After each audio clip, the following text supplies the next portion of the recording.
Good evening, everyone. My name is Renee D. Waring, and I am the founder of Uniquely and Wonderfully Made Ministries. Welcome to you all. A special welcome to the new members of our community. How have you all been doing?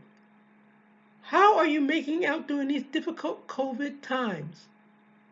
I am doing fairly well.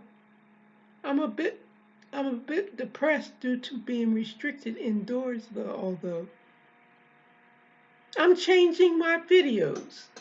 We all need a little spice in our life nowadays, don't we? And I'm considering being in contact with you more often than just twice a month. I'm excited. I'm going to be more personal to you in my approach these days. Today, I will start by telling my story. On many occasions, I have been ostracized as a person who has mental illness. Also, I will tell you what I have been doing during this pandemic. In Bible times, people suffered from a skin disease called leprosy, and they were treated as outcasts. There was no cure for their disease. Leprosy sufferers had to leave their homes and families and live together with other sufferers on the outskirts of town. They would have to scavenge for food. We who have mental illness are being ostracized by society like the lepers were. When I was 2 years old, one of my family members killed another in full view of the family. I was exposed to the sound of gunshots and blood curdling screams. The incident caused me to develop post traumatic stress disorder. When I was growing up, I was a member of a loving family. Me and my siblings were taught to love one another and not to physically fight one another.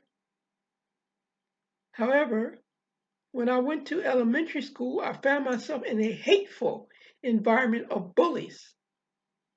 I was being tormented because my family was a Christian family who went to church often. I was also bullied because I was afraid to fight back. As a result of that state of affairs, I would isolate myself from other children at recess time. When I got into the fourth grade, I was bused to a place in Philadelphia called the Section Southwest Philadelphia, a section in Philadelphia, PA. I was done this happened because it was the goal to achieve racial integration. Day after day, we would encounter mobs of white citizens with bricks in their hands, running after the school buses.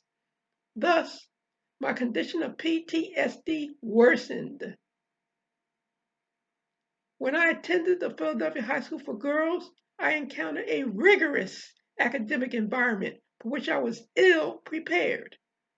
Therefore, I was on the verge of a nervous breakdown most of the time. Also, while in that school, I was able to make friends with some girls.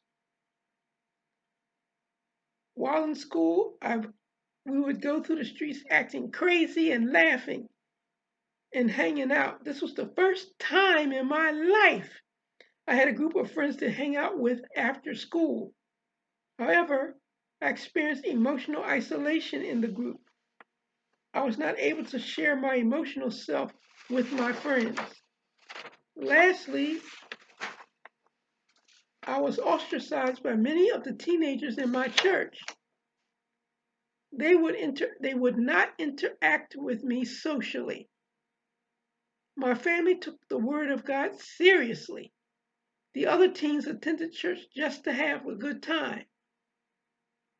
I have had many experiences with social isolation.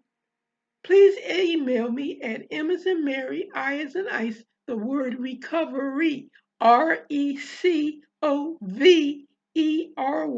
74 at gmail.com.